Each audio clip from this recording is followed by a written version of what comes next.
감사합니다. 오늘은 법주 스님께서 설법해 주시겠습니다. 감사합니다.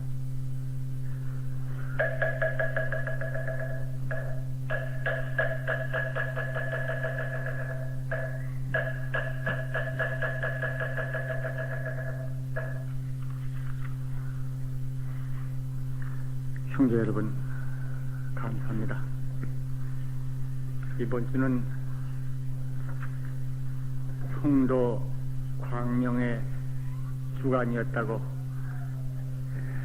하리만치 지난 17일날에 송도제 법요 때나 그 전날의 정진 때나 또 어제나 오늘이나 한결같이 우리들 부처님의 크신 광명이 다시 새롭게 열리신 날을 기념하는 날이 되었습니다.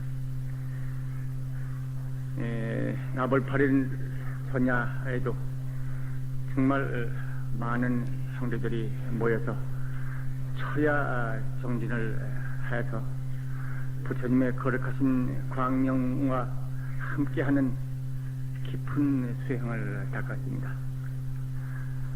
우리들 한국불교의 관례로서는 대개들 10월 보름에 결제를 하면은 11월 초하루부터는 보통 선방에서 9시에 자고 새벽 3시에 일어나는 것을 12시에 자고 새벽 3시에 일어납니다.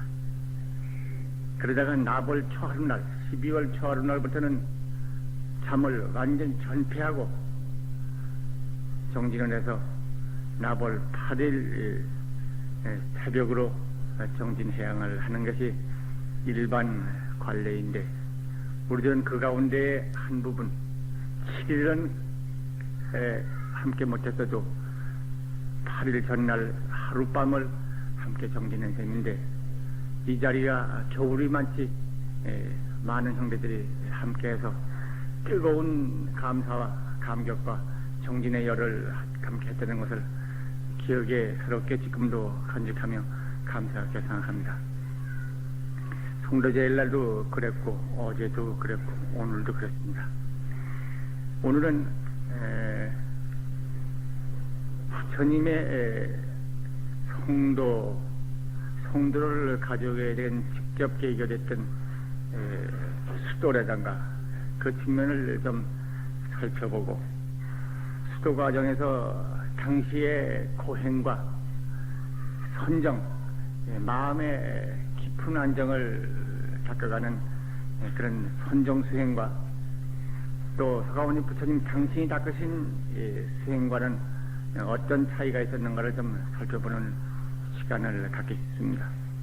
그래서 필경 깨달음을 가져오게 됐던 부처님의 수행 내용은 무엇이었던가 그 부분도 살펴보고 결국 성도로서 밝혀진 무량광명의 세계가 오늘날 우리에게 어떠한 의미를 지니는 것인가를 조금 살펴보는 데까지 갔으면 좋겠습니다. 짧은 시간이기 때문에 어제 좀 시간을 내보니까 너무 시간이 많이 걸려서 우선 짤막하게 몇 가지씩만 생각을 하면서 진행하고자 합니다. 성리들 기억하시는 바와 같이 부처님은 바로 법성이며 진여이시라고 했습니다. 말하자면 근원적인 존재이며 진리 자체이십니다. 진리 자체이라는 말은 완전하다는 뜻이며 남미 없이 일체를 갈무린다는 전일적이며 전성적이며 절대적인 것을 말합니다. 근데 이 부처님에 있어서 다시 닦고 다시 성불할 것이 있다고 하면은 좀 이상합니다. 그 말은 바로 다시 닦을 부분이 남아있다는 점에 있어서 미완성을 말하는 것이요, 미완성이면 부처님이 아니며 진리가 아닙니다. 만약 성불한 부처님이 그 진리인 것이 틀림없다면은 결국 세간에 나오셔서 수행하시고 성도하셨다는 말은 그건 거짓이다, 이런 말이 되겠죠. 잊어본 지난 몇 차례의 성도에 관계되는 말씀을 드리면서 얼마간 우리들이 살펴본 바가 있습니다. 진묵겁전 머나먼 시간 나기 이전 과거 영원한 생에 이미 완전한 진리를 성취하신 부처님, 진리로서 스스로 존재하시는 부처님, 남이 결정해줘서 있어진 것이 아니고 어떤 권위와 권능을 빌려서 부처님이 아니라 스스로 존재하시는 자존자이신 부처님. 이 부처님은 겁전 시간전에 이미 완성하신 부처님입니다. 위도 중생 현세간 중생 제도하기 위해서, 미혹의 어둠에 감싸인 이 중생을 제도하기 위해서 어두운 세계를 방황하고 고통, 죽음과 삶 사이를 헤매는 그저 중생들을 건지기 위해서 짐짓 당신의 찬란한 광명의 모습을 숨기시고 중생의 어두운 그림자 속에 중생과 함께 그 몸을 놔두시고 세간에 오셔서 고를 겪으시고 고에서 해탈의 뜻을 세우시고 고행을 하시고 도를 이루셔서 마침내 진리를 드러내 보이심으로써 만인의 생명, 당신의 생명의 깊이 갇힌 진리의 태양을 드러내 보여서 만인의 생명 깊이 잠들어 있는 진리의 태양을 드러내 보인다. 진묵겁전에 일찍이 성불하셨건만 중생을 제도하기 위해서 세간에 나시다. 이 세간에 나신 이 사태가 바로 지극하신 지혜이고 자비이시다. 이 역사적인 사건들을 우리 부처님은 지금부터 몇천 년 전에 인도 어디에 태어나셔서 어떻게 하셔서 어떻게 설법하시고 열반되셨다 하는 사건으로 우리는 기억을 하고 또 기록들은 남기고 있습니다. 그러한 그 자비의 시연으로서의 세간의 시연이라고 하는 사건들을 부처님의 일대를 팔상성도라고 하는 이름으로 우리들은 분별해서 봅니다. 불자들은 부처님의 생애에 대해서 다들 잘 매철하시고 다들 공부하는 겁니다만은 그 골격을 예부터 팔상성도라고 그래서 8가지 요약하죠. 그 첫째는 도솔천에서 나시다. 둘째는 룸비니 동산에 태어나시다. 셋째는 사문을 돌아보시다. 사문은 동서남북 사문을 들어서 인생 나고 늙고 병들고 마침내 죽고 마침내 죽음으로 종말이 아니라 또한 해탈의 길이 있다고 하는 것을 암시를 받는 그런 사건들이죠. 그 다음엔 설산에 성을 넘어서 출가하시다. 그 다음은 설산에서 수도하시다. 그 다음에는 마라라고 합니다만 마를 항복받으시고 무상도를 이루시다.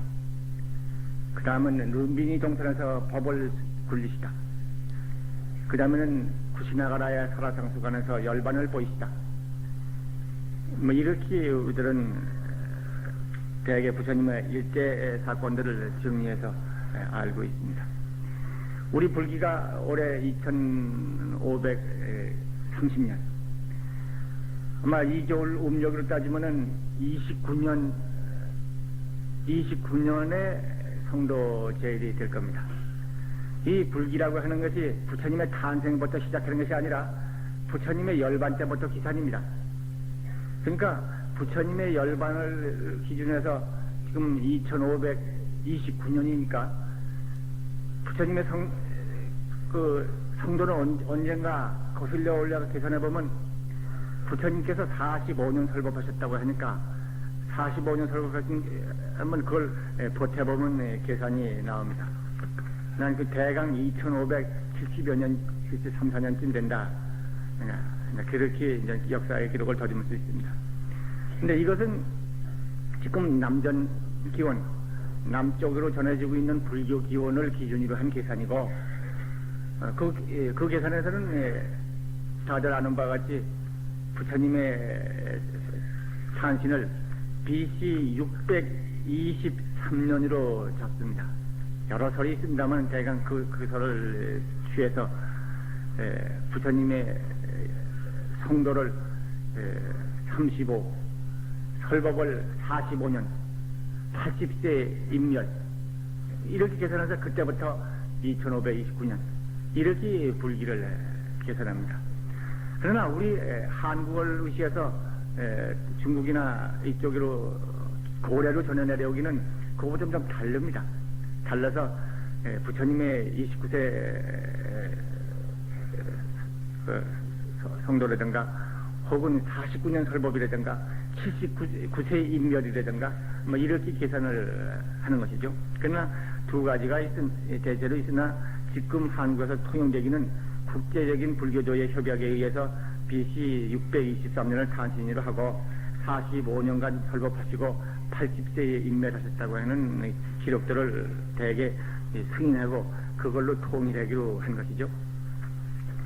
뭐 그건 그렇고 먼저 부처님의 그 불전에 기록한 바에 의하면 성불하신 다음은 부처님이고 세간에 나오셔서 성불하시기 전 중생을 제도하시겠다고 원을 세워서 출발하셔서 수도하시는 과정은 보살이라고 그랬고 그 이전은 정박만궁의 태자입니다.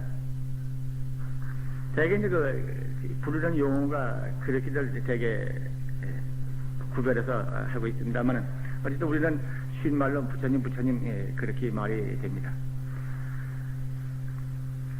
제일 먼저 당신 그 수도에 관계되는 대문을 우리가 생각하자면 출가 문제가 나올 텐데 출가 문제는 요담 또 2월 8일 날 전후한 출가에 관계되는 법문을 꼭 해야 하기 때문에 그때 가서 다시 살피기로 하고 오늘은 하여튼 설산에 드셔서 친히 고행을 하시고 수많은 고행하는 수행자들 가운데 속해서 그 모두를 친히 겪으시고 그 다음에 선정을 닦으셔서 그 당시에 이뤘던 최고의 신선이라고 그러는 아라라 카마라나 카라마나 혹은 우따라부트라 같은 유명한 선들 깊은 정신 집중 선정력에 의해서 천상에서도 가장 높은 천이라고 일리는 비비상천 무소유조천과 같은 그런 깊은 산매의 경계까지 도달한 그 모두를 다 겪어내셨다.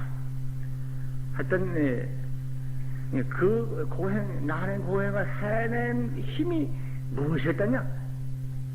그거를 조금 생각을 해 봐야겠습니다.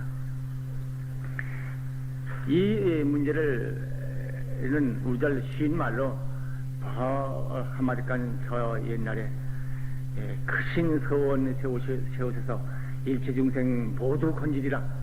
일체중생 죽음 그 죽음에서 건지리라. 고통 어리석음 그 모두에서 건져내서 진리의 평화와 안락과 영원을 누리게 하리라 하고 당신은 원을 세우셔서 수많은 시간 동안을 목숨을 버려서 수행하고 중생을 위해서 그 몸 버리지 아니한 땅 송곳을 땅 하나의 대천세계에서 찾을 수 없다 하는 이 말씀들이 나오고 중생을 위해서 흘린 눈물 그 피가 바다보다 사대 바다보다 많다 하는 말씀까지도 경전에 나오는 만큼 기나긴 시간 동안을 헌신하셨습니다. 그런데 출가할 때 무렵에 당신의 깊은 마음을 토로한 대목 같은 걸 불전에 흔히 봅니다만 저는 감명 깊게 항상 기억하고 있는 게 이 대목입니다.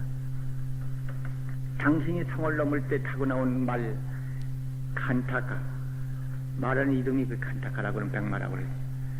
그 말을 끌고 나온 마부는 한문으로 차익이라고 적습니다만 음은 찬다카입니다. 그 말 칸타카를 에게 성문을 나오면서 읽는 말 그건 당신의 마음속에 고기 묻는 속을 토로한 말씀이라고 그럽니다. 칸타카여 나를 이 밤중으로 설산으로 데려가셨다오. 내 결코 성불해서 천상과 인간을 제도하리라. 물론 그 전에 마왕이 나타나서 회유를 합니다. 7일만 기다리라. 7일이 지나면 그대에게 윤보가 나타나리니 능히 전륜수왕이 되리라. 윤보라고 하면은 큰 수레와 같은 보물이랍니다. 그거를 굴려서 천하를 평정하고 한다고 그러니까 그건 지적인 이 요소로 해석해야 할지 물적인 것으로서 생각해야 할지 모르겠으나 그런 윤보가 있어서 그 윤보를 가진 사람은 천하 통일을 해. 전련수왕이라 그러면 바로 천하를 통일해서 평화와 안정을 가꾸는 성군, 대표적인 성군을 인도의 그 당시 전련수왕이라고 했던 모양입니다만은 그 전련수왕이 되려면 윤보를 가져야 하는데 윤보 그것이 그대에게 7일 후문이 이르리니 전련수왕이 되라요. 굳이 없이 성불이니 중생대전이니 그러한 짓 하지 말고 하고 뭐 말기도 하고 별걸 다 합니다만 당신의 깊은 속은 오직 성불이라고 하는 진리의 완전한 실현과 그걸 일체 중생에 베풀어서 중생으로 하여금 고를 그리고 죽음을 그리고 일체 장애를 극복한 평화와 안락과 진실 속에서 살게 하고자 하는 그 뜻이 당신 마음속에 타오르고 있었어. 중생을 위하고 진리를 위하고자 하는 그 불길이 타오르는 그 앞에는 명예다, 권세다, 천하통일이다 그 모두가 눈에 들지 않았던 것입니다. 이렇게 해서 그 불길 같은 진리를 향한 그 순수성과 중생을 위한 칠흑한 자비심이 그와 같이 해서 그 고행을 다 이겨내셨던 것이다. 사실 우리 불법 믿는 사람들이 여러 가지 이유가 있어서 불법을 믿습니다. 어떤 사람은 참 병이 나서 병을 고치려고 불법 믿는 사람도 있고 장애가 많아서 장애를 극복하려고 하는 사람도 있고 그 밖에 어떤 성공을 향해서 어떤 교양으로서 뭐 별 사람들이 있을 것입니다만 그러나 모두의 바탕은 성불입니다. 진리로서의 완성이고 동시에 일체 중생의 해양입니다. 이건 우리 불자가 누구나가 같습니다. 이따가도 시간이 있으면 말씀을 드리겠습니다만은 고를 멸하겠다, 병에서 벗어나겠다, 이건 좋은 것입니다. 당연한 것입니다. 어떤 사람들은 그거는 기복적인 것은 있을 수도 없고 종교에 대한 타락이며 그것은 불교답지 않은 것이다 하고 어떤 사람은 그런 사람이 있는지도 몰라도 그렇지 않은 것입니다. 부처님은 멸고의 법, 성도하셔서 중생의 고를 멸하는 법을 가지고 나오셨어요. 고의 무, 촉박으로부터 해탈, 차별에서부터 평등, 완전의 실현, 부처님은 그걸 가져오신 거예요. 그 때문에 불법 믿는 사람들이 고와 병고와 고통 가운데서 벗어나겠다고 하는 그 욕망, 그건 당연하고 그 욕망은 채워질 수 있습니다. 진리에 의해서 진리의 결과를 받음으로써 진리의 성과를 거둘 수 있어. 그 얘기는 이따 혹시 시간이 있으면 말씀을 드리기로 하죠. 당신 마부 창작할 돌려보냅니다. 당신이 가지고 있는 보물을 주고 또 당신이 그때 가지고 있던 그 머리를 당신의 칼로 다 자릅니다. 그래서 그걸 돌려보내주고 나는 돌아가지 않으리라. 무상도로 이르기전은 돌아가지 않으리라. 그대는 이것을 가지고 와서 부하에게 바쳐라 하고 보물을 하고 해서 돌려보냅니다. 물론 말도 끌고 들어갔죠.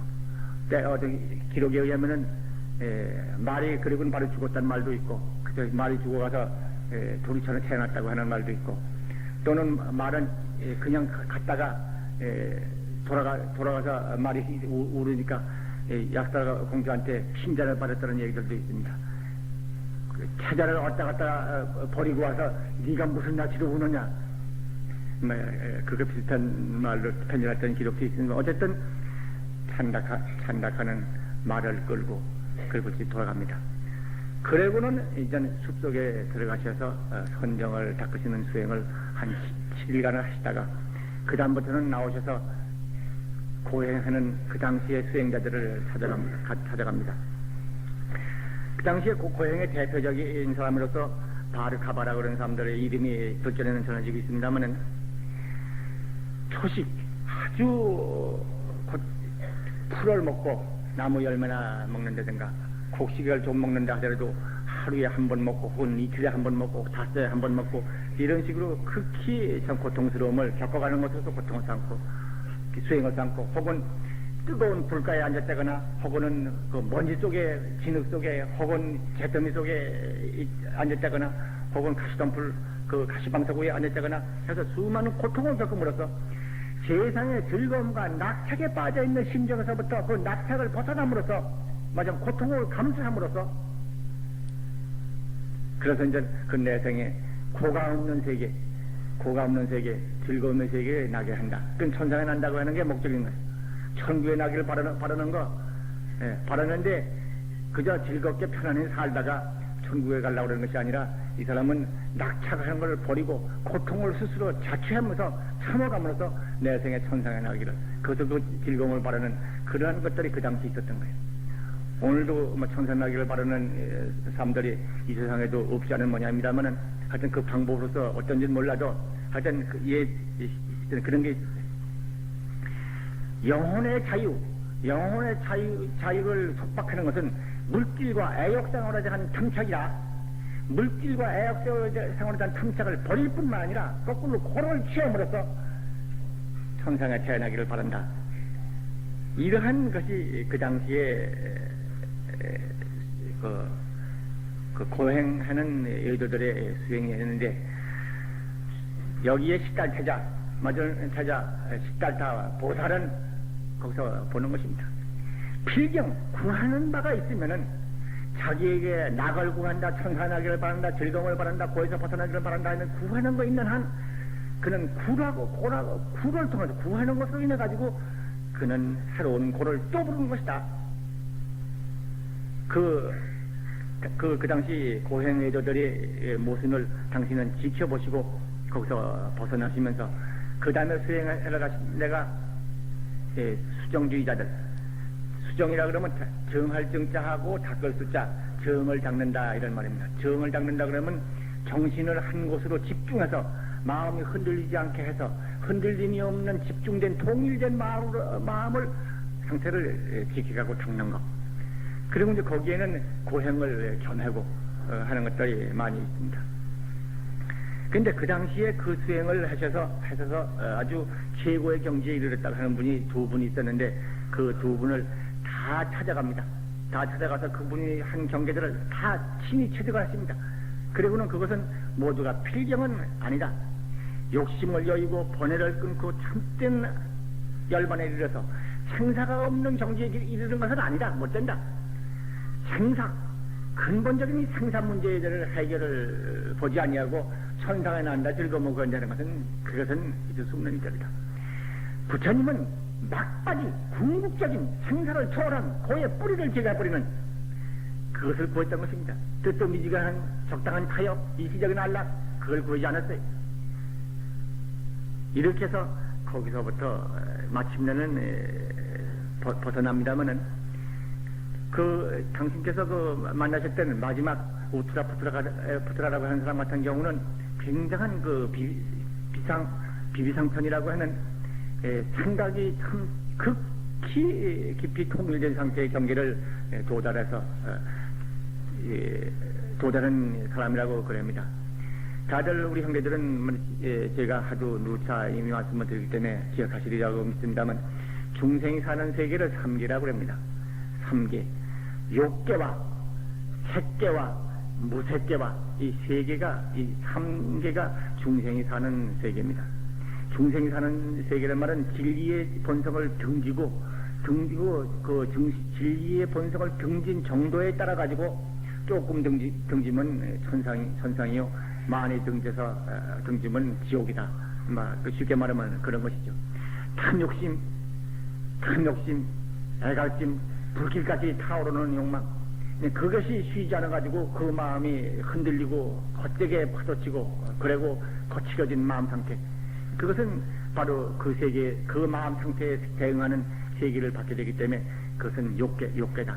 욕계 가운데서도 심한 것은 사막도와 같은 지옥과 같은 그런 고통스러운 세계를 겪는 것이고, 그보다는 단박하면 인간을 거듭하는 것이고, 그보다도 보다 단박하고 담담하고 선한 마음이 많으면 선상에 태어난다. 그러나 그 모두는 똑같이 근본적인 탐욕심이라고 하는 것이 뿌리가 되어 있기 때문에 적고 많고 간에 그것은 욕계천이라고 하는 속하는 것이다. 근데 이 비비상천이라고 하는 건 어딘가 하면은 욕계천도 아니요, 색계천도 아니다. 욕계 6천, 색계 18천, 무삭계 4천, 그래서 천상 이 조직을 28천이라고 그래요. 이 말씀 난 김에 말씀을 드립니다면은 제야의 종을 몇 번 치는가? 108을 칩니다. 또 어떤 때는 사람들 33을 친다고 그럽니다. 얼마 전에 라디오를 듣다 보니까 누가 해설을 하는데 그렇게 해설하는 걸 들었습니다. 그런데 108 치는 것은 우리 불교의 전통적인 겁니다.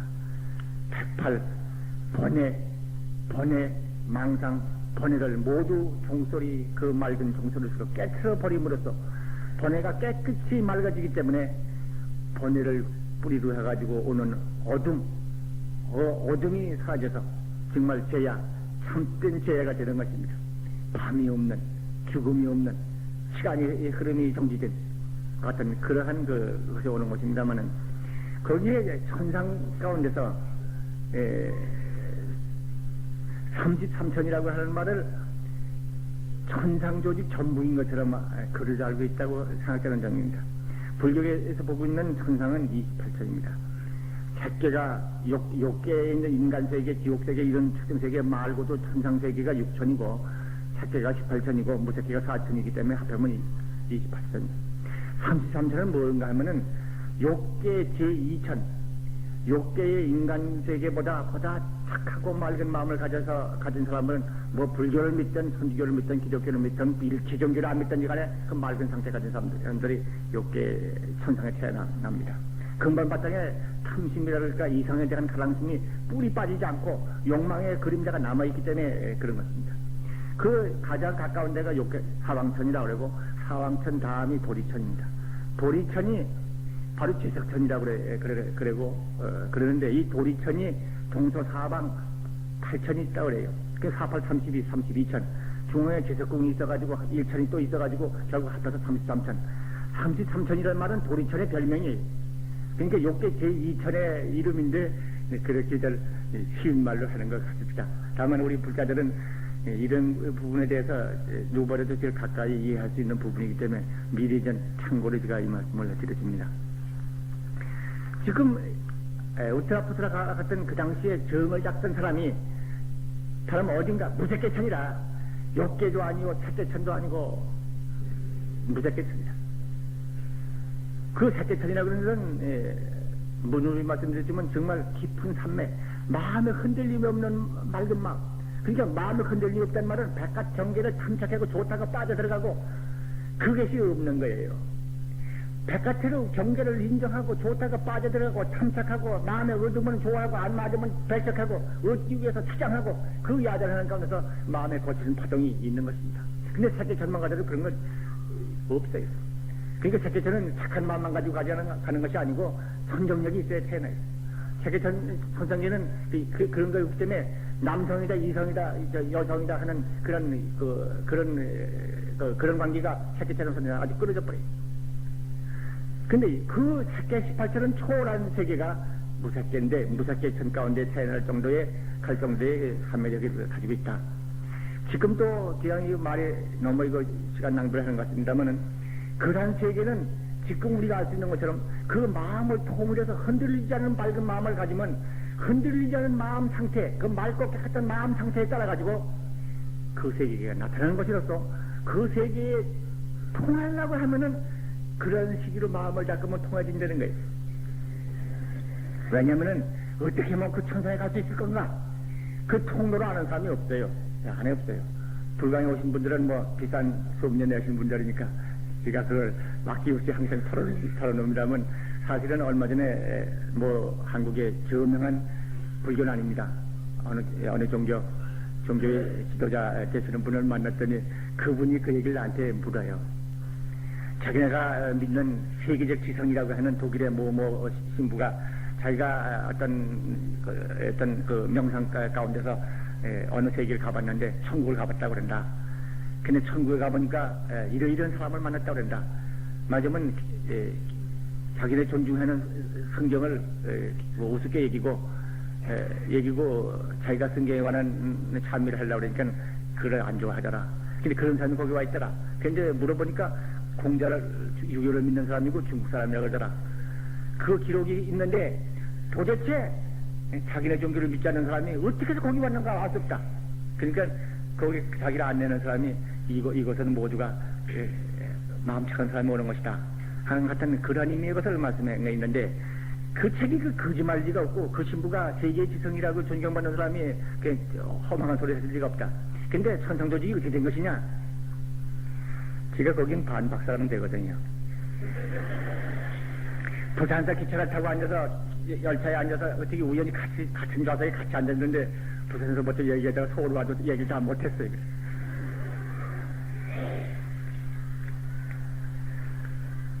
부처님은 그 경계에 들어갔는데 부터가 그런 사람은 나이가 그 당시 120세였어.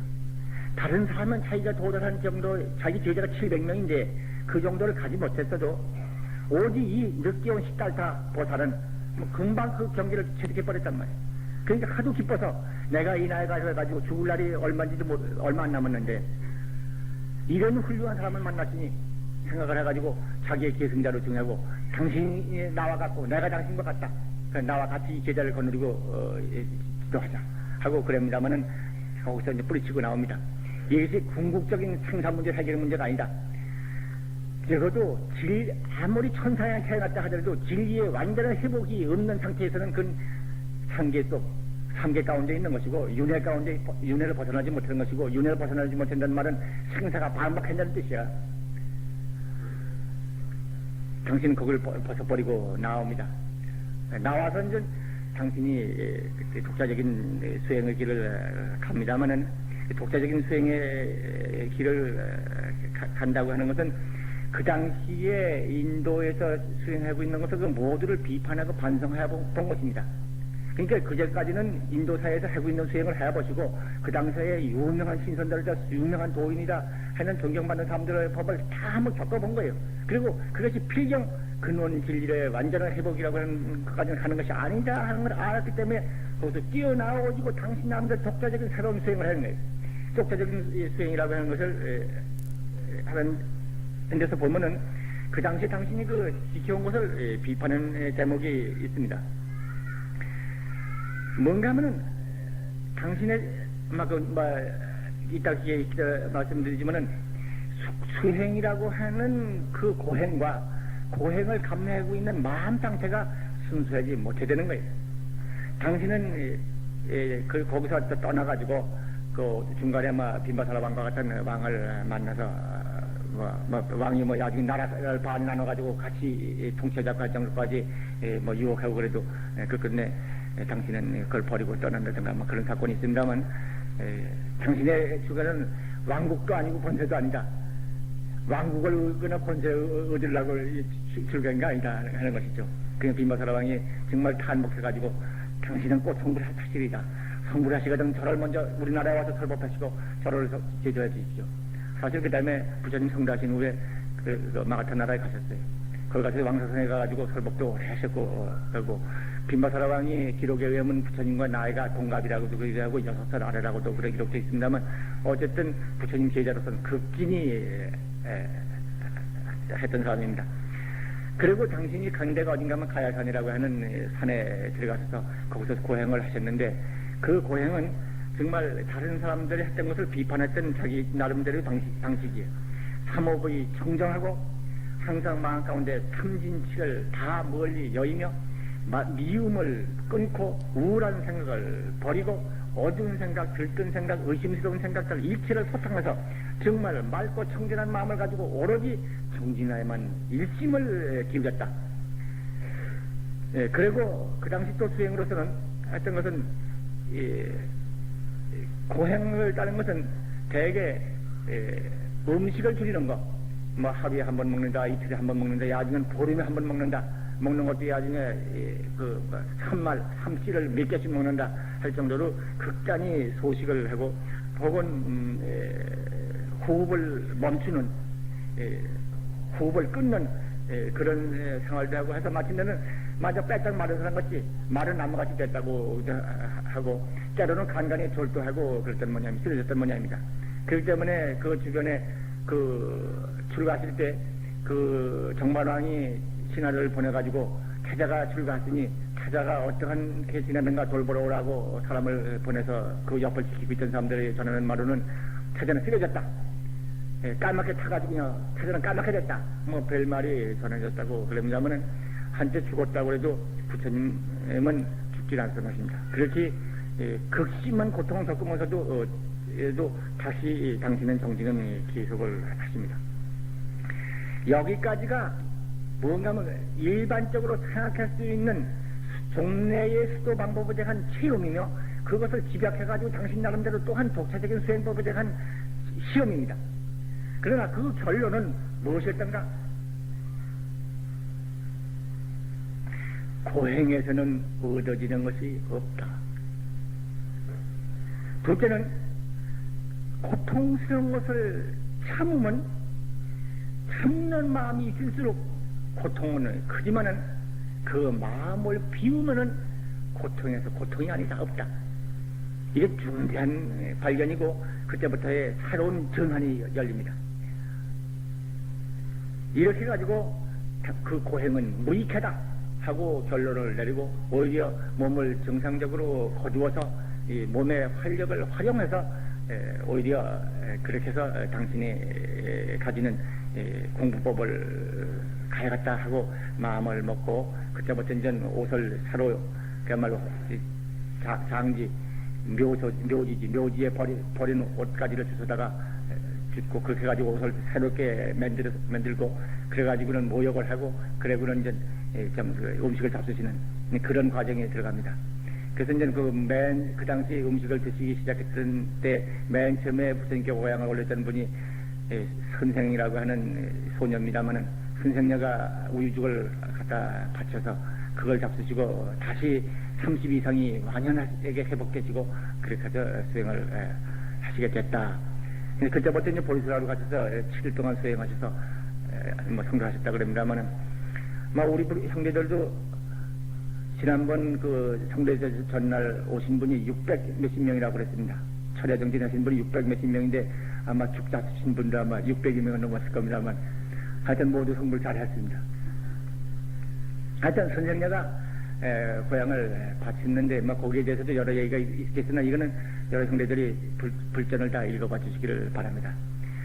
그렇게 했을 때 저는 지금 한 가지 여기서 말하고 싶은 것은 부처님이 수행하시는 동안에 그걸 옆에서 지켜보고 있던 사람이 누구였더냐? 그건 항상 그 정관왕궁에서 보냈던 사람들 아야교진야 등 5사람이었다고 일부 기록에는 전해주고 있습니다만은 제 생각에는 그분 아니었던가 아닌가? 그분들은 오락가락했던 거 아니었던가? 우트라부트카라고 하는 신선이 수행하고 있을 때 그가 자기의 교단을 완전히 맡기려고 그러는데도 불구하고 그걸 버리고 떠났을 때 거기서 완전 이렇게 훌륭한 젊은이가 있다. 저 사람이야말로 성불할 사람이다 생각하고 그 해상에 있던 사람이 따라 나신 사람들이 있었어요. 그 사람이 아니었던가? 왜 그렇게 생각하느냐? 이때에 고행을 버리고 그리고 음식을 먹고 모욕을 하고 이렇게 해서 이제 기운을 차리려고 하는 것을 듣고는 저 사람은 이제 틀렸다. 왕궁 출신이 돼가지고 그야말로 고생을 이겨낼 수가 없는 사람이다.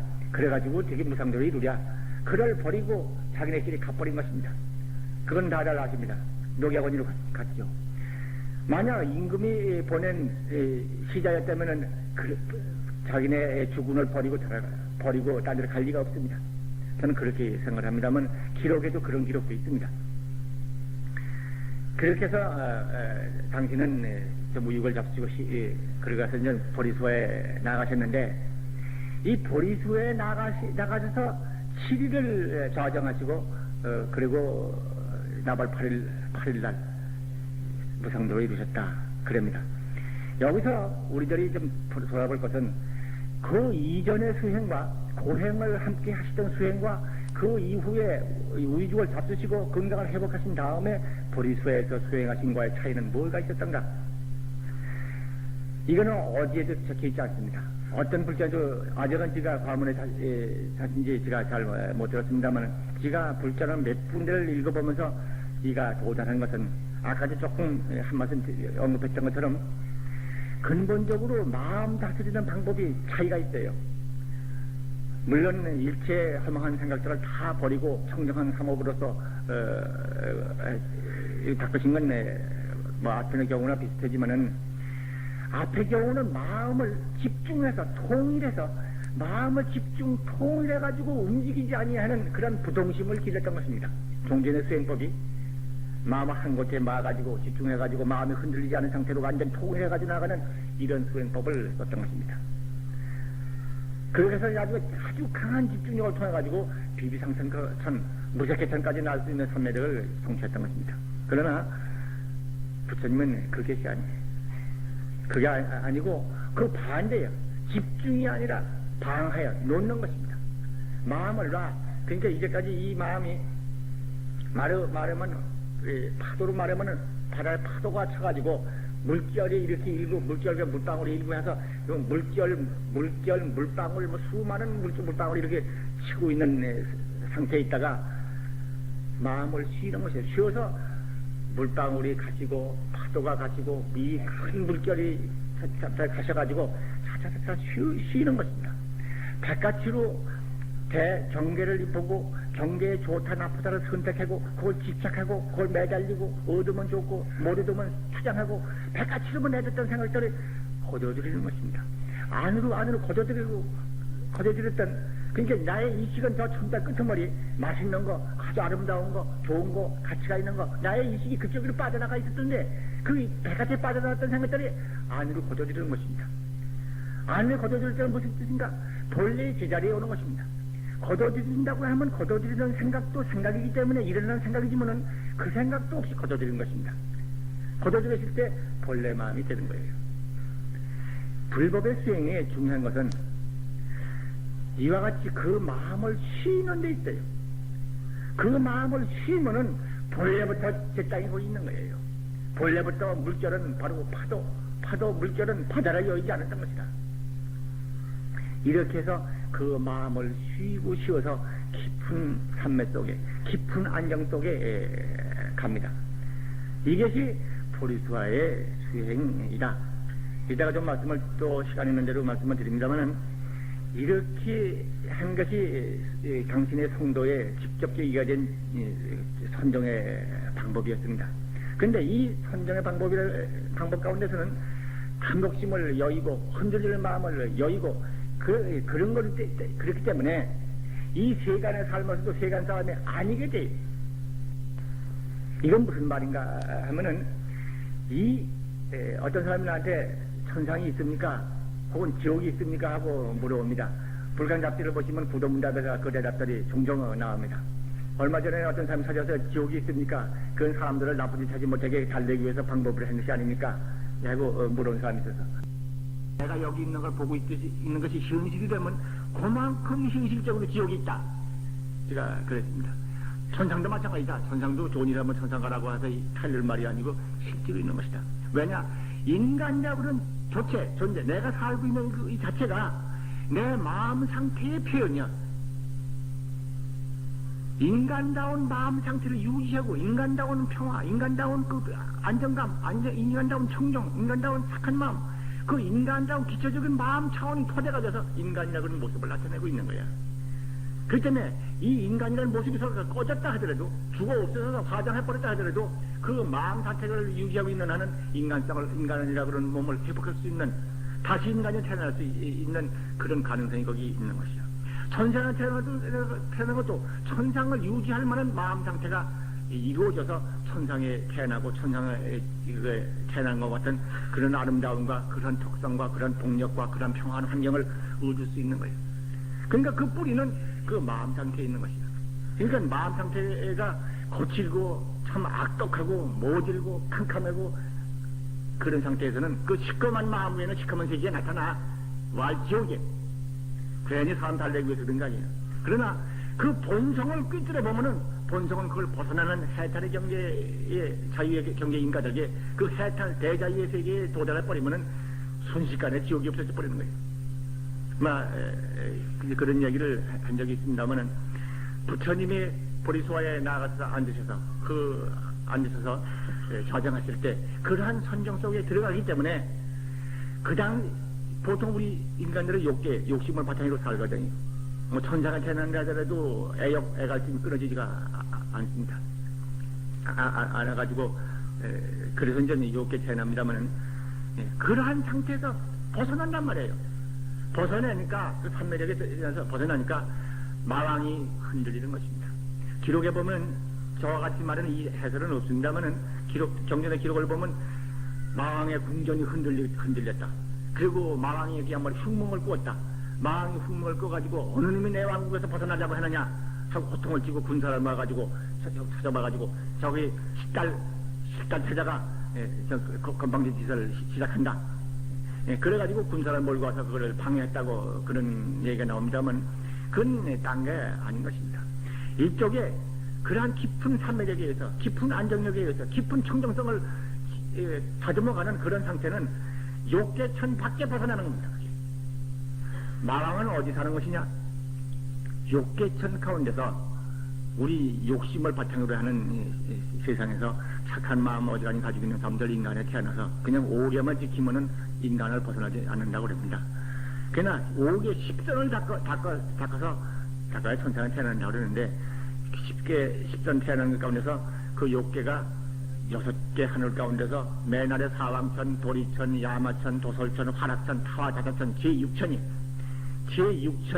욕계천의 최상위 그러니까 마왕이라고 하는 파순이라고 하는 그분도 대단한 복을 닦고 착한 선행을 닦았어도 그야말로 자기에 대한 권세욕, 탐청욕을 버리지 못한 그런 천상 사람이에요. 그러니까 나도 우리 신장단을 보면 우리 법당에는 신장단을 따라 모셨습니다만은 신장님은 누구시냐? 신장단에 모신 분들이 신장님은 거기는 대부분이 천상 사람들입니다.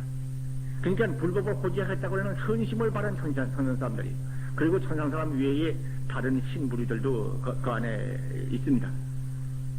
근데 이제 그 가운데는 발심해가지고 신장이 되어 있는 천상 사람이 있는가 하면 발심 안 해가지고 이 마왕 파순이와 같이 수행하는 사람들을 방해하는 자기 영토 가운데 평화를 누리고 자기 영토 밖의 통솔을 생각해서 거기에서 이제 벗어나고자 하는 승자들의 수행을 몰라보는 그러한 어리석은 마왕도 있다.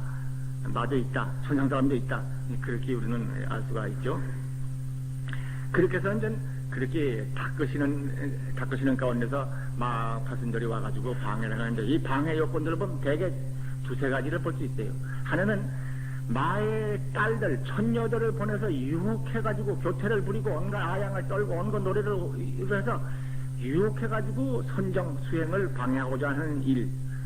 또 한 가지는 물리적인 힘을 행사했던 거. 말하자면 불덩어리를 던진다, 돌을 던진다, 그다음 자연 현상을 일으켜가지고 비바람이 불게 만든다.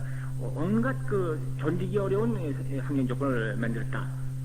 그리고 세 번째는 나중에는 그냥 직접 담판해가지고 물러서게 하도록 희유책을 썼다. 제가 몇 가지 방법으로서 부처님이 그 보리수화에 앉아서 수행하시는 것을 마왕들을 와서 방해합니다. 그런데 이것을 부처님이 어떻게 대항했던가? 이것들은 단순한 전기의 기록으로서 기억해 둘 것이 아니라 우리 수행하고 깊은 관계가 있습니다. 먼저 천녀들이 와가지고 방해하실 때는 좀 단순한 얘기입니다. 그냥 그 천녀들이 부처님 법을 그냥 담복해버렸어요. 부처님 식달 보살이 너희들이 착한 마음을 그저 좀 조금만 써가지고 천상에 태어난 몸이 됐는데 네가 이와 같이 성도를 방해해가지고는 네가 조처를 할 거에 떨어지는 것이다. 이 한 말에 저희들이 하고 있는 것이 정말 부끄러운 짓이라는 것을 깨닫고 돌아왔습니다. 제 아버지한테 가서 그는 솟아오르는 태양과 같고 보름날의 달과 같고 혹은 멋서 차로 피어오르는 연꽃과 같고 숨성과 같이 부동하고 하면서 찬탄해가면서 아버님 제발 그 사람하고는 적게 하지 마시라고 해가서 이제 호소를 하고 그 마왕의 아들들도 가가지고 그런 호소를 했다고 그런 얘기가 이 행집경에 나옵니다. 그래가지고 이제 그리고 두 번째로 그 물리적인 힘, 온갖 장애를 갖다 놓고 고통을 주고 장애를 주어가지고 하려고 했어도 부처님 앞에는 하나도 오지 않았다. 예를 들면 그 큰 비를 쏟아지게 했지만은 부처님 앞에서는 이슬방울 하나도 오지 않았고 또한 그 돌 팔매를 던지고 산을 무너뜨려가지고 던졌지만은 그거는 하나도 부처님 근처에 오지도 않았다. 큰 수레바퀴같이 생긴 칼날을 가지고 던졌어도 하늘 위에 있어가지고 하늘을 덮어주는 덮개 같은 형상으로 나타났다. 화살을 쏘아도 그것은 부처님 앞에 이르러서는 연꽃으로 변해버렸다. 이제 그런 얘기들이 나와서 하나도 침범 못했다고 그런 얘기가 나옵니다. 이거 우리 형제들 아마 느끼는 게 있을 것입니다.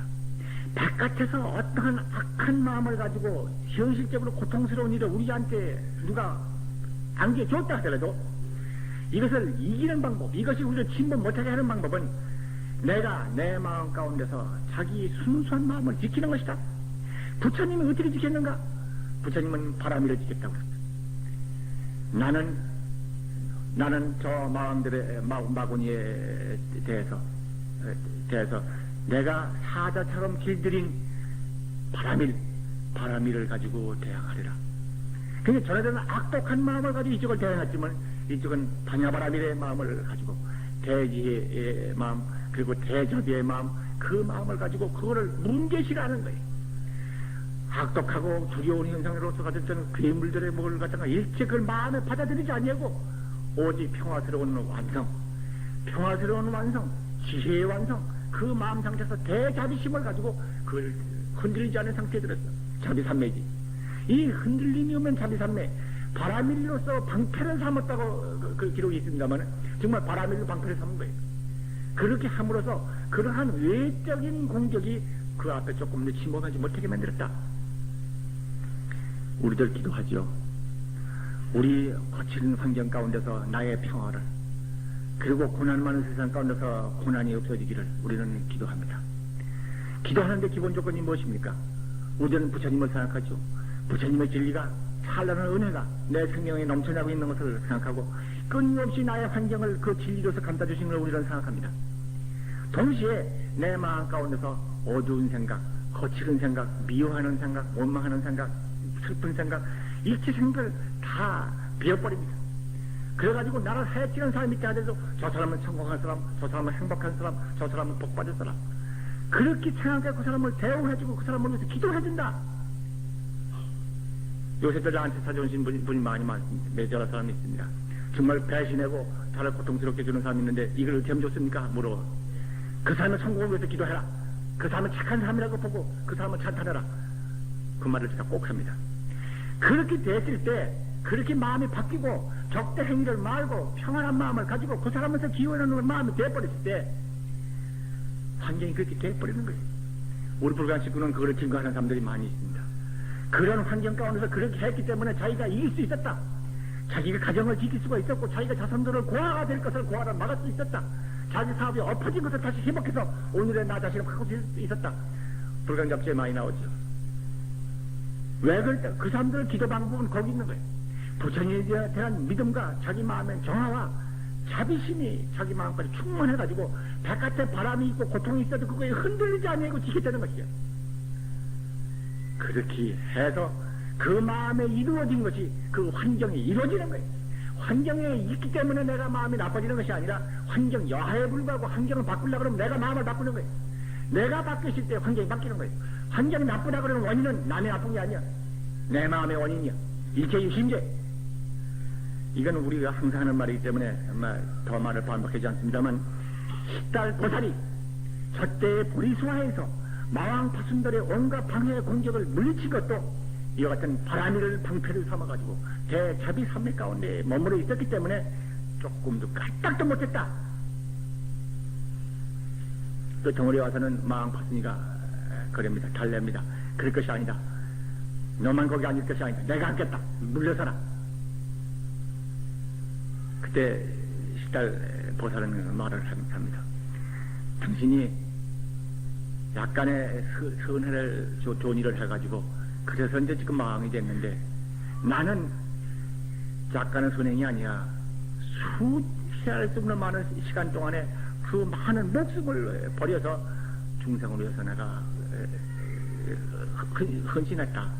이 공덕으로는 결코 성불할 것이다. 근데 마왕 파순이도 한 시해를 했답니다. 무차시. 무차시해라 그러면 무차대해라고 그런 말도 있습니다만은 문을 열어놓고 막지 않아.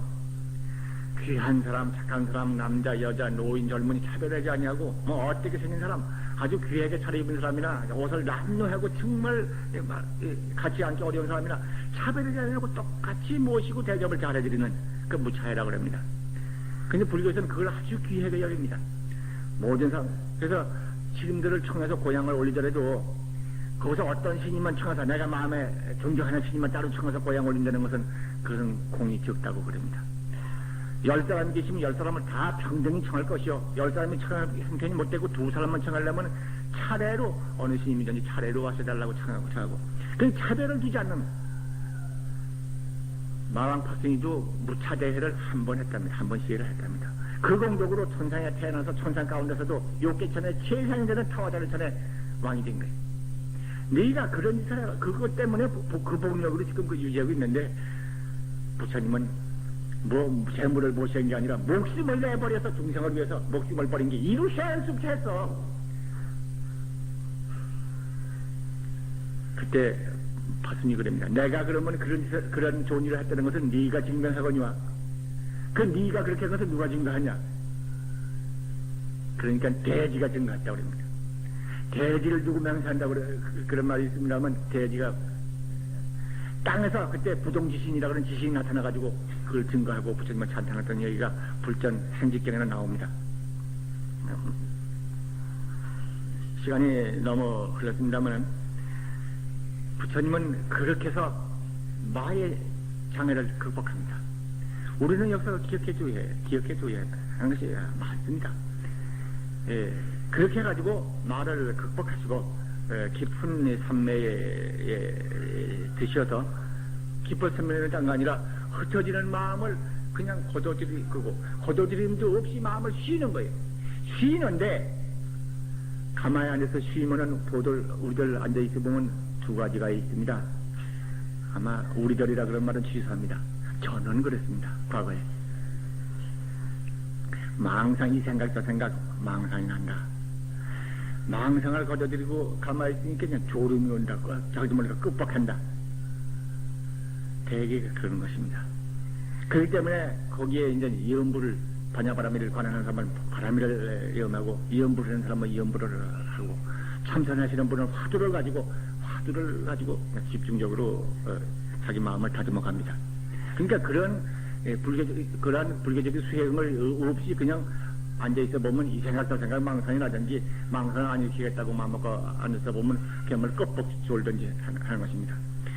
부처님의 경우는 모든 생각이 쉬는 마저 흔들리는 것에 뭐 탁주를 갖다가 그냥 가만히 놔두면 맑게 가라앉겠죠. 이 가라앉는 것처럼 쉼으로써 맑아진 상태가 그러니까 쉬는 거와 맑은 거 이것이 하나가 되는 것입니다. 근데 제일 중요한 것은 쉬면은 쉴수록 투명해지고 밝아지고 맑아지는 거예요. 이것이 성전력이에요. 이거를 하는 방법으로서 우리 불광에서 바람이를 염한다든가 또 그 기초 작업으로서 호흡을 관한다든가 하는 이 두 가지를 꼭 합니다만은 이것은 그런 이유가 있는 것입니다. 이렇게 해서 이제 깊은 산매에 들어서 초선천, 이선천, 삼선천, 사선천 그 깊은 산매 세계를 다 체험하시고 그 다음에 신통력을 시험하셨다. 신통력은 나벌 8일날 새벽에 성불하셨으니까 나벌 초 7일날 저녁날에서부터 신통을 시험했다. 그래서 천안통 온 세계를 다 꿰뚫어보는 천안이 열리시고 천이통 온 세계의 소리를 하나하나 다 듣는 천이통이 열리고 숙명통 모든 중생들이 과거 생 가운데 어떤 형태로서 어디서 무슨 짓을 하고 어디서 어떻게 태어났다가 어디서 죽고 무슨 짓을 하고 어디 가서 태어났다는 그런 과거 숙명을 다 보시고 남의 마음을 꿰뚫어 보시며 일체는 마침내는 몸을 자유스럽게 변화시키는 신여의 통을 성취하시고 끝에는 모든 생각이 쉬는 것이 딱 끊어져 버린 무르신통을 다 이뤘다. 그런 얘기가 나옵니다. 형제 여러분들께서는 저분은 뜻을 같이 해주신 분이 아마 이 자리에 많이 계실 겁니다. 무슨 말이냐? 신통에 대해서 많은 분들이 기왕에 그거는 신비한 말이고 그거는 옛날에 혹시 어떤 사람들이 지어낸 말이 어떤 사람이 했다고 그러지 오늘날 그런 게 있을 수도 없으며 그런 것은 허황한 소리다. 그렇게 말하는 유식한 사람들이 많다는 것입니다. 근데 신통이 절대 허망한 망설이 아니라는 것입니다. 이따가 깨달음이 무엇이냐는 얘기를 시간이 험한 타임 아웃이 선정되고 있습니다.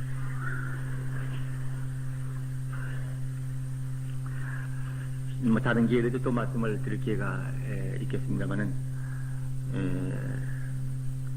신통이라고 하는 것은 깊은 마음, 안정된 마음, 맑고 청정한 마음, 그 마음이 일어나는 조화입니다. 서로 너와 나와 모든 사람과 대립된 관계에 있다가 대립 이전의 세계에 깊이 갔을 때 대립 이전에 예컨대 나는 나, 너는 너, 이것은 물질적인 육체를 토대로 해가지고 나와 되지만은 만약 물질 육체적인 형태를 나타내기 이전의 마음이라고 그러면 좋습니다. 마음을 자리에 가가지고 그와 나와 대립하기 이전 자리, 그와 나와 더불어 함께 있는 자리에 도달했을 때 그의 세계, 나의 세계는 하나를 통하고 알아버립니다. 삼매를 닦고 선정을 닦아서 청정한 본성에 깊이 들어가면은 신통력이 나와지는 거예요. 그러니까 허망이 아니라는 거예요. 과거의 성자들만 그런 것이 아니에요. 그때에도 그 삼매력을 통해 가지고 앉아서도 천상에 갔다 오는 사람들이 있다는 경험도 나오는 것이고, 오늘날도 선정론을 통해 가지고 불가사의한 그야말로 통력을 발휘할 수 있는 것도 가능하다고 보는 것입니다. 문제는 그것이 어떤 성격인 것이냐, 그건 따로 요담에 얘기를 해야 합니다. 이렇게 해가지고 신통을 다 거두신 다음에 나벌 8일 새벽 동력해 새별이 불쑥 솟아오르는 찰나 부처님은 무상정각을 이루어 깨달음의 광명을 온 천지에 가득 채워졌다. 하늘에는 꽃비가 분분히 날이고 대지는 6가지로 흔들고 동요를 일으키고 지옥세계 이르까지 광명이 비춰져서 어둠 속에 살던 중생이 이 밝음이 무엇이냐 하고 소리치고 환희했다. 이게 비슷한 말들의 경전의 기록이 나옵니다. 그런데 이 성도라고 하는 것, 그 광명이 햇볕이 솟아올랐다 그러는 순간 그것을 조금 생각해 볼 필요가 있어요. 그건 무엇이냐? 햇볕은 오늘도 솟아오르고 있습니다. 말하면 저때부터 햇볕은 아마 하늘빛이 솟아올랐을 것입니다. 햇볕은 어쩌면 그 자리에 금성 그 자리에 있었을 것입니다.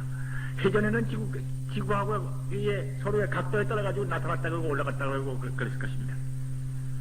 그러나 깨달음이라고 하는 깊은 마음, 밝은 마음, 그 맑은 마음을 깊이 들어가서 마치는 개아의 마음이 아니라 일체 중생과 함께하는 마음, 근원적인 진리가 하나로 된 마음자리 갔을 때 그때는 그 마음 떠나서 없습니다. 그 마음이 진리고 그 마음이 중생이고 그 마음이 하늘이고 그 마음이 땅이고 그 마음이 별이야. 사실은 어느 때이고 햇별이 빛나지 않을 때가 없습니다. 마음을 그렇게 맑고 고요하게 깊은 본래 자리에 회복해서 이 육체를 중심한 나의식이 완전히 소물어지고 참된 진리로서의 자기가 하나가 됐을 때, 완전한 진리로서의 자기에 복귀했을 때 그 순간 햇볕을 봤던 거예요. 이렇게 해서 진리자, 나자, 진리, 이것을 아주 하나로 실현해버린 거예요.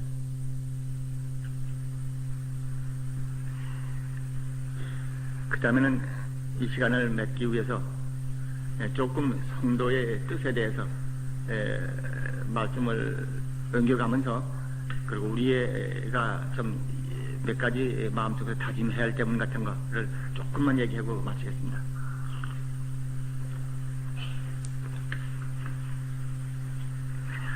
그리고 참 한 가지 말씀드릴 것은, 부처님의 이 성도는 아까 말씀드렸던 큰 원을 세워서 진리 앞에 순수하고 일체 중생을 진리로서 하나로 만들어서 평화와 안녕과 영혼을 누리게 하고 하는 큰 원이 바탕이 되고, 그러기 위해서 목숨을 버리고 수많은 시간 동안을 정말 몸바쳐서 수행하시고, 그리고 금생에 우리에게 오셔서 이와 같은 삼매 선정을 닦는 방법, 수행의 방법을 보여주셔서 성도를 보셨습니다. 그런데 꼭 거쳐야 할 것은 보살도의 실천이에요. 보살도의 실천. 보살도라고 하는 남을 나와 함께, 남을 나와 함께 보는, 동일로 보는 그러한 표현행위. 그러니까 남을 동정한다고 그러는 것은 무슨 그 사람한테 인정을 받으려거나 남한테 칭찬받으려거나 아니면 새마을 훈장이라도 타려고 차관이라는 거 아니다. 내가 저와 더불어 하나의 마음자리가 있어. 그 자비라고 그러죠. 모두와 함께한 큰 생명의 체온이 있어. 얼마 전에도 그런 표현했더니 누가 새롭다고 그러더구먼. 참으로 진실 생명의 체온이 있어. 그 진실 생명은 나만 가지고 있는 게 아니라 아무리 악독한 사람도 다 가지고 있어. 만인의 생명의 깊이 속에 진실 생명은 넘치고 있고 뜨거운 자비심은 누구나 가지고 있어. 다만 잘하지 않거나 활용하지 않거나 인정 못 받아서 그냥 잠재고 있는지는 몰라도 그런 거예요. 그래서 그 자비행을 행하는 그 실천이 성불의 중요한 차원이다. 선정만을 닦아가지고는 성불 못하는 것입니다. 이런 경우에 나옵니다만 부처님의 선정은 성도는 어느 선정에서 했던가? 제4선정에서 했다. 그럼 제4선정에 삼매에 도전하는 사람은 다 성불하느냐? 그렇지 못하다. 부처님은 과거에 한량 없는 중생을 목숨을 전해서 제도한 보살도의 실천이 과거에 깔려 있었다. 그래서 그는 거기서 성불했었다. 그러나 다른 사람들은 그것이 없어. 다 혼자 조용히 삼매를 잡고 고요한 마음 가운데 정신 통일해가지고 평화한 세계 가운데서 뭐 이러면서 있겠다. 이런 상태만 가지고는 성불을 못하는 거야. 그걸 뭐라고 그러는가? 경에는 불해 두 나라하니다. 돌지 못한 둔한 나한이다. 나한이라 그런 건 다 아시죠? 나한이. 돌지 못해. 뭘 돌지 못해? 보살도로 돌아나가지 못했다 이게. 중생으로 해서 이웃을 위해서 국가를 위해서 국토를 위해서 자기를 버리는 헌신적인 행동. 이것이 없어가지고는 성불 못한다는 거예요. 부처님은 이미 해라 할. 그것을 우리는 기억에 둬야겠습니다. 그렇게 해서 수많은 생활 동안 목숨을 버리고 난행공행을 능히 하시면서 뭐 우리가 아다시피 뭐 자기 나라를 버리고 자기 집안을 버리고 자기 집안의 문을 닫고 중생을 위해서 출가해서 수도해 보이셔서 우리에게 무한의 복업에다 안겨주셨어요.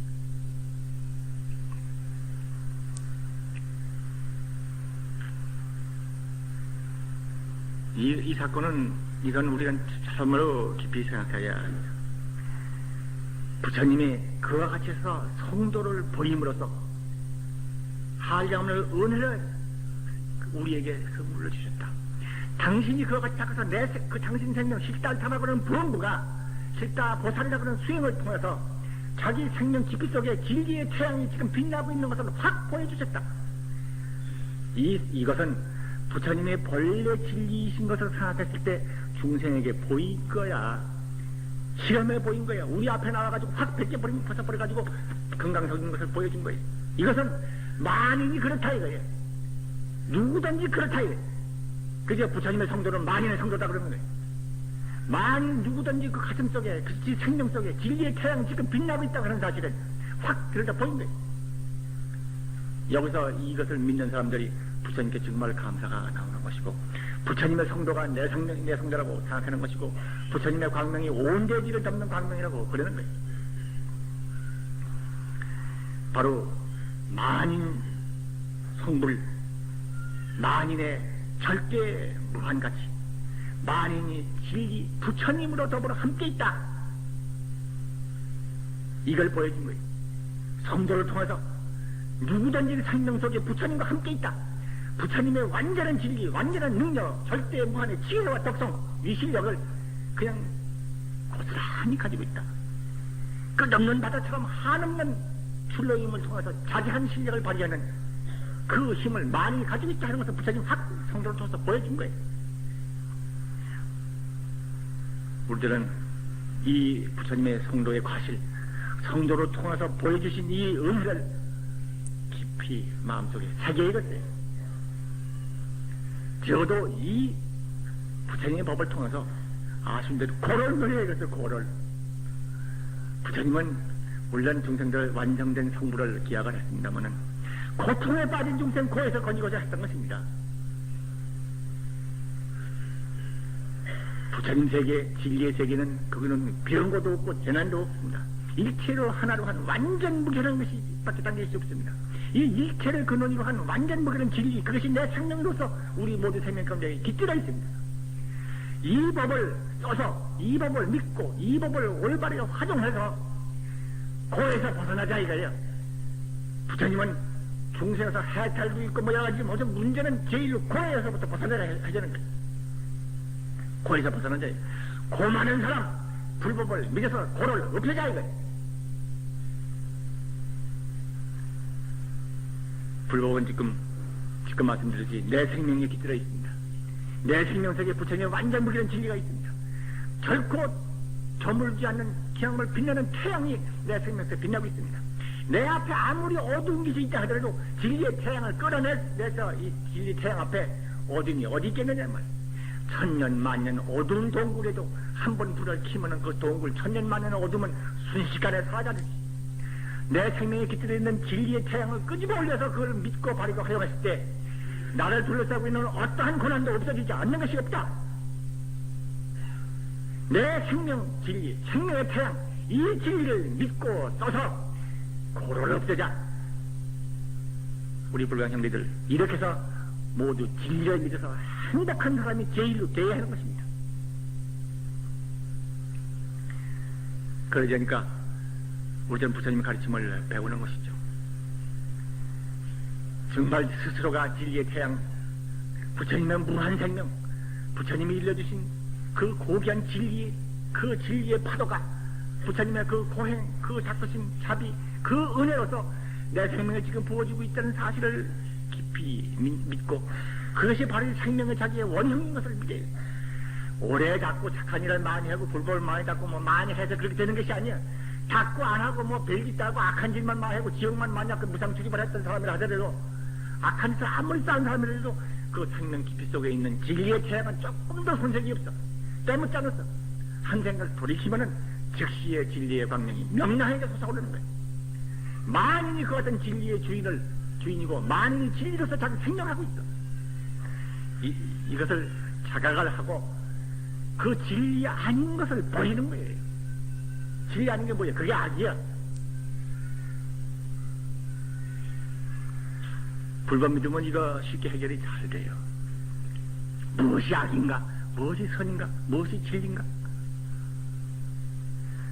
그 다음에 우리는 왜 진리를 배운다고 그러고 왜 선에 따라가야 하고 왜 정의 이런 것을 세워야 하고 아마 모두가 한때는 그를 아마 생각했을 겁니다. 그자 세상 성장하고 사회 책임, 가족 책임 뭐뭐 하다 보니까 뚜껑 덮어버리고 한 번은 그리고 이제 세월 가서 나이 먹으면 또 인생을 돌이켜볼 때 이제 새로이 생각이 나는 것입니다. 이걸 금방 해결해줘요, 불법이. 악이라고 하는 것은 자기 생명의 태양에 빛나고 있는 진리 본성 그거에 어긋난 건 뭔 악이야, 그게. 그 때문에 그 진리의 태양을 어겼기 때문에 악이기 때문에 불행이 누구에게 오는가? 자기에게 먼저 오는 거예요. 벌 주고 너 어디 가라 누가 심판을 하고 없어요. 심판하기 이전에 제 마음을 지가 어둡게 했기 때문에 제 앞에 어두워지는 거야. 밝아지려면 제 마음을 밝게 해. 그 앞이 밝아지는 거야. 천당의 문은 좁고 지옥의 문은 넓어서 또 끌어 들어가고 뭐 오는 걸 막고 그러한 어리석은 생각들은 그런 장년이나 삼는 수인은 없어요. 스스로도 있고 스스로 받는 것뿐이야. 그렇지만 천문제 때 하더라도 불멸의 생명에 깃든 진리 태양은 변치 않는 것이다. 그래서 악을 물리치고 자성광명의 청정을 지켜가며 행동 가운데서 구현해 가자. 그렇게 함으로써 우리들이 진리 생명, 진리를 가지고 있는 생명으로서 성장해야 되는 것입니다. 부처님 그거 아닙니까? 만인이 진리로서의 완성, 만인이 진리국토의 주인다운 권위의 확립. 그래서 그 진리국토의 주인다운 그 권위, 그것이 살려진 국토를 만들어야 해. 그 국토 시연이야. 불법 믿는 사람들은 성도의 이 크신 은혜를 아는 사람이면은 이렇게 착각을 해서 스스로의 이 가치 권위를 알아야 할 것이며 동시에 우리 사회적 책임을 그렇게 해야 할 것이고 우리들 이웃을 위해서 그 진리의 빛을 아낌없이 항상 내어 쓰는 그런 지혜와 정진이 있어야 해요. 우리들이 성도를 통해서 다짐할 것은 멸고 고통을 없앤다고 하는 것은 믿음과 함께 동시에 있는 것이다 하는 것을 생각해야 할 것이고, 내가 아무리 지금 어려운 환경에 있고 배운 것이 없고 고난이 많고 남한테 인정을 못 받는 상태에 있다 하더라도 나는 부처님과 똑같은 절대 권위를 가지고 있는 진리의 주체자다. 스스로 자기 존경, 자기 권위, 자기 가치를 조금 더 의심하지 말아야 합니다. 그러면 그럴수록 확신을 가지고 내가 가지고 있는 지혜와 능력과 덕성과 행복의 권능적인 주인이라는 사실을 잊지 말아야 해요. 이거 잊어버렸을 때 못 쓰러집니다. 역사는 어두워집니다. 잊어버려버리고 나는 수임은 최고야. 건세면 최고야. 그걸 위해서는 이생 바치리라. 자기만 바치는가 가족까지 끌고 들어가서 함께만. 이거 왜 그러는가? 자기가 가지고 있는 그 귀한 모두를 키워놓은 절대적인 권위인 자기에 대해서 의심이 있거나 몰라서 그런 거예요. 먼저 일어서고자 하는 사람은, 먼저 참으로 자기 빛을 내고자 하는 사람은 일어서야 해요. 자경 스스로 존경. 이 점은 다른 사람들 마찬가지예요. 다른 사람에도 그렇게 존경해주고 그렇게 존중해줘야 한다. 이것은 이 성도의 법문에서 당연히 우리가 그걸 배웁니다. 이것은 언젠가 말씀하셨다시피 부처님이 가르치기 때문에 그렇게 하는 것도 아니고 사실이죠. 가르치기 때문에 아니고 그렇게 하면 아마도 칭찬을 받고 세상이 서로 좋으니까 좋게 하는 게 안 좋나 하고 그렇게 위해서 하는 것이 아니에요. 그런 타산적인 공적인 것이 그런 거 아니에요. 타산이 맞든 공리적으로 손해가 나든지 그런 건 상관없어요. 태양은 태양이기 때문에 빛나는 것이고 꽃은 꽃이기 때문에 아름답게 향기로운 거야. 인정을 받았기 때문에 태양이 태양이 하고 칭찬을 받아서 태양이 빛나는 것이 아니야. 꽃이 존중받기 때문에 사랑받기 때문에 그래서 향기롭고 그래서 아름다운 것이 아니야. 꽃은 꽃이기 때문에 태양은 태양이기 때문에 우리는 불성인 진리의 주인공인가 달게 이렇게 불성의 주인공이라고 행을 열어가는데 인정받고 말고 없어요. 천하가 알아주든지 뭘든지 상관없어요. 자기 생명까지 살아가는 거예요. 얼마 전에도 같은 말 반복해서 죄송합니다만은 무엇이 자비냐? 진실생명의 기원이다. 진실한 나의 생명이 가지고 있는 따뜻한 기운, 이것이 자비라고 하는 표현이다. 이 따뜻한 기운, 진실생명 만인이 함께 가지고 있어. 나이 인정받거나 선상에 태어나려고 어디 극락갈 패스포트 달라고 하는 거 아니야. 제 생명의 본래 체온. 또 한 가지 생각되는 것은 우리 환경 세계입니다. 국가와 환경, 사회 제도, 체제 이쪽 문제입니다. 인간이 먼저냐, 국가가 먼저냐, 인간이 먼저냐, 체제가 먼저냐, 인간이 먼저냐, 제도가 먼저냐. 인간을 위해서, 인간을 위한 번사를 이루는 거예요. 인간을 위해서 인간이 만드는 거예요. 인간이 가지는 이 높은 가치, 높은 덕성, 위대한 권능적인 존재성을 먼저 알아가지고 그 인간이 사는 사회를 키워야 하는 것입니다. 그러기 위해서 온갖 제도도 있고 온갖 체제도 있는 것이고 관습적인 것도 나오는 것입니다. 만약 이러한 인간이 가지는 참 가치를 뭘로 보고 잘못 보고 와가지고 어떤 인간 밖에 따로 제도가 있고 권능이 있어가지고 그 가치와 그 신성을 위해서 나는 그러기 위해서 바치리 그에 앞선 자가 있는 것입니다. 우리 계하를 초월한 진리가 있는 것입니다. 이런 점에 있어서 세계와 국가와 체계와 제도의 존재의 이유는 인간 개개인이 가지고 있는 위대한 덕성, 위대한 진리성, 그것을 완전히 개한해서 이 땅 이국토를 진리로서 만드는 그것을 도움는 데 이의가 있는 거예요. 거기서 문제는 나오죠. 그럼 어떠한 제도가 정말 인간같이 인간 생명을 키울 수 있는 제도일까? 두 가지가 문제되어야 합니다. 인간이 무엇인가를 먼저 알아야 할 것이며 그 다음에 인간을 키울 수 있는 제도가 무엇인가? 그건 또 하나 문제가 나옵니다. 아직 인간이 무엇인가의 문제를 깨끗이 해결하는 것은 부처님의 법문에 의해서 해결되는 부분이고, 두 번째, 인간 생명을 키울 수 있는 사회적 제도가 무엇인가? 이건 사회과학적으로 전개해야 할 분야인데 아직 그 문제 전개해서 제대로 해답낸 사람은 아마 지가 과문에 타신지 몰라도 별로 못 봤어요. 인간 생명을 키울 수 있는 인간 생명이 무엇인지도 모르고 인간 생명을 키울 수 있는 제도가 되어 있지 않다 그러면은 그 제도 밑에서 그 힘이 있는 진짜 국가 공권력을 동원하는 것 같은 그런 힘 있는 힘 가지고 이 세상에서 돌아치면은 이 가난한 생명들이 맥돌기 당하는 것처럼 억압을 당하고 피해를 입고 서지도 못하고 타고난 자리도 피해나지 못한 채 그냥 와그락을 살다가 그냥 이 땅이 안녕하고 가버리는 거야. 왜 그러느냐? 무지야. 귀한 생명을 가지고 태어나가지고 귀한 능력을 가지고 태어나가지고 어찌 그걸 발휘도 못한 채 그냥 쫓기고 죽어야 하느냐? 자기 스스로의 불각과 깨닫지 못함과 노력하지 아니함과 사회적인 제도가 한데 엉켜가지고 고귀한 생명들이 눈물 짓고 가버리는 거야. 이건 우리 생각해야 하는 것입니다. 불법 배우는 사람들은 단순히 한 사람 한 사람 자기가 평화하고 안락하고 내 마음 가운데서 평화를 찾는 이러한 고식적인 도피 방법이 종교가 아니야. 진리는 사람을 구하고 역사를 구하고 시대를 구하고 온 국토를 구하는 게 진리야. 불법은 진리야.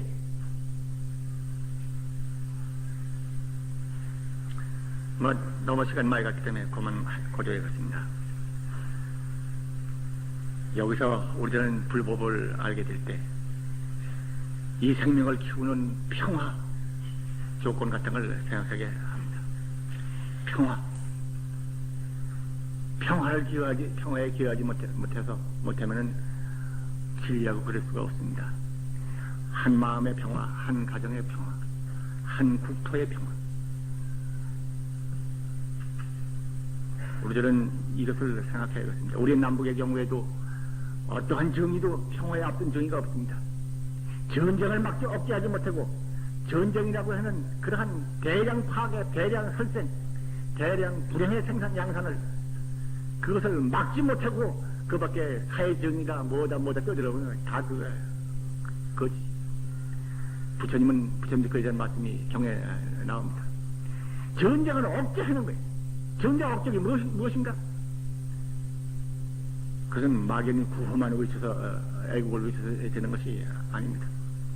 현실적으로는 국력의 축적이라고 하는 감히 다른 나라가 도발할 수 없을 정도의 국력에 충실을 기했다고 하는 점이 있습니다. 동시에 국력의 충실은 어디서 오는 것인가? 아니고 그 국가를 형성하고 있는 모든 개인이 가지고 있는 능력을 총 발휘할 수 있도록 되어야 하는 거예요. 국력은 그 국민들이 가지고 있는 모든 능력의 총화가 국력이야. 발휘할 수 만들어진다. 교육과 사회적인 시설과 모든 요건들이 여러 가지 있죠. 그것을 행하지 않고 능력을 가지고 있는 국민의 그 경력과 그 생산력과 지혜력과 그 능력을 그걸 충분히 개발하지 못하는 상태에서 국력의 성장이 있을 수 없는 건 당연하죠. 두 번째는 국가 내에서의 모든 체제, 모든 사회, 모든 계층 가운데 있어서의 대립 마찰이 없어져야 해. 아무리 능력이 뛰어났다 하더라도 아무리 서로 대립하고 다투고 마찰을 있고 그래가지고는 그러한 극성 부려가지고는 그 나라 힘이 될 수가 없어요. 부처님 법은 그걸 가르치죠. 판야가 두 가지를 가르친다고 그랬습니다. 판야의 본문이 어째서 국가를 지키고 국가를 번영하게 만드느냐, 이 얘기는 지난번에 제가 했습니다. 그것은 근본적으로 국민 한 사람 한 사람이 가지고 있는 위대한 적성 능력을 갖다가 극진히 존중하고 그걸 개발하도록 노력하는 거와, 또 하나는 사회 계층 가운데 온갖 대립 갈등을 제거해버려가지고 참으로 존중과 협동, 동일법성의 진리를 실현해가는 거기서 이루어지는 하는 말을 했습니다. 형제 여러분, 부처님 성도를 통해서 우리에게 가르친 가르침은 참으로 말할 수 없이 참 위대합니다. 이 가르침을 우리 가슴 속에서 우리가 지금 이어받은 사람들이 했습니다. 이 가르침 받아서 우리 모두 고통에서 벗어나서 행복해지고 이 나라 정말 훌륭한 나라, 세계 평화를 가꾸는 위대한 나라로 만들자고